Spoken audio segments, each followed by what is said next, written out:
2005, an amazing incident happened. 450 sheep jumped off a cliff in a village in Turkey and committed suicide. This is real life, I'm not kidding. 450 sheep jump off a cliff, commit suicide. It happens in a village in Turkey. It's printed in the newspapers. It gets picked up by other newspapers and published around the world. Some Australian scientists read this article.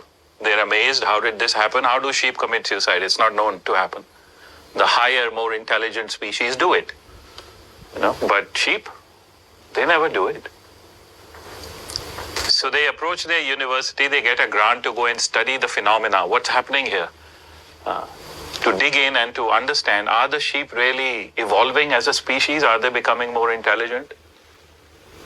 Takes them 6 months and lots of dollars of research. And then they come to the truth.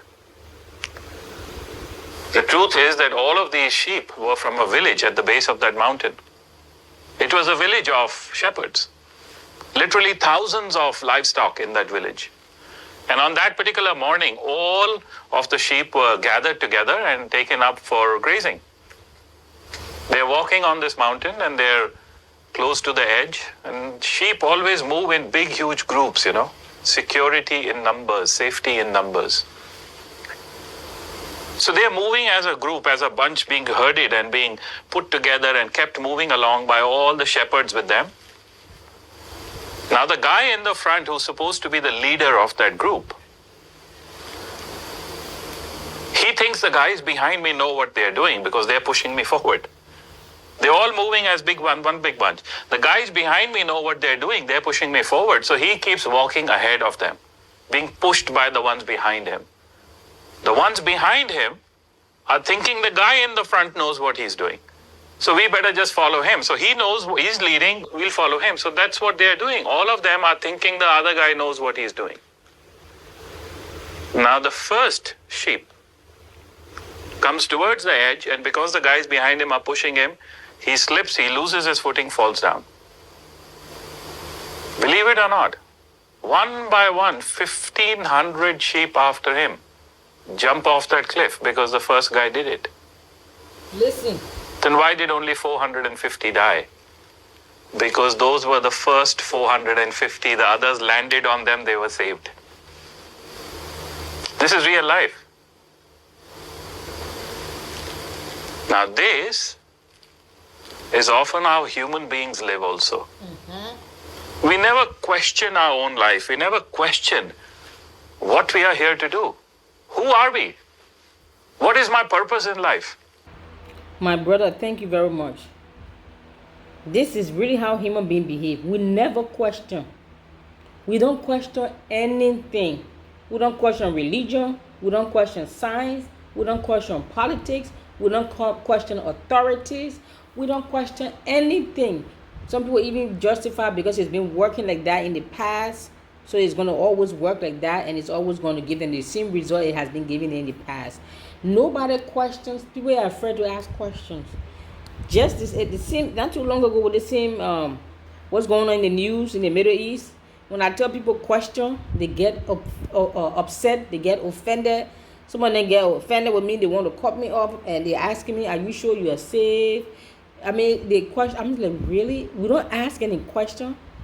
You think God, who created this whole universe, He doesn't expect us to ask Him questions? We don't understand things, whether it be the religion, the Bible, the book, the Quran, life, whatever. You don't think God accepts and invites questions? You as a parent, you have a child growing up. We all know children from young age, 3, 4, 5 years old, when they can talk. What are they going to do? They're going to ask you questions about everything and almost anything. Because that's how they learn. They are curious about the world around them, and they don't know everything, and they don't understand everything. So they will ask you questions about everything. Well, God expects us as His children to also go to Him and ask Him questions about everything. But religion told you don't question. You ask questions, is an abomination. But how are you supposed to learn? You just be like a sheep. Just keep going, boom, you jump off the cliff. The next one behind you, keep going, don't ask any question, keep going. And those of us who has asked questions, they are looking at us like something wrong with us when you are supposed to ask questions. Question everything and everyone, including yourself, so you can get to the bottom and know the truth, because the truth shall set you free. This is real life. Now, this is often how human beings live also.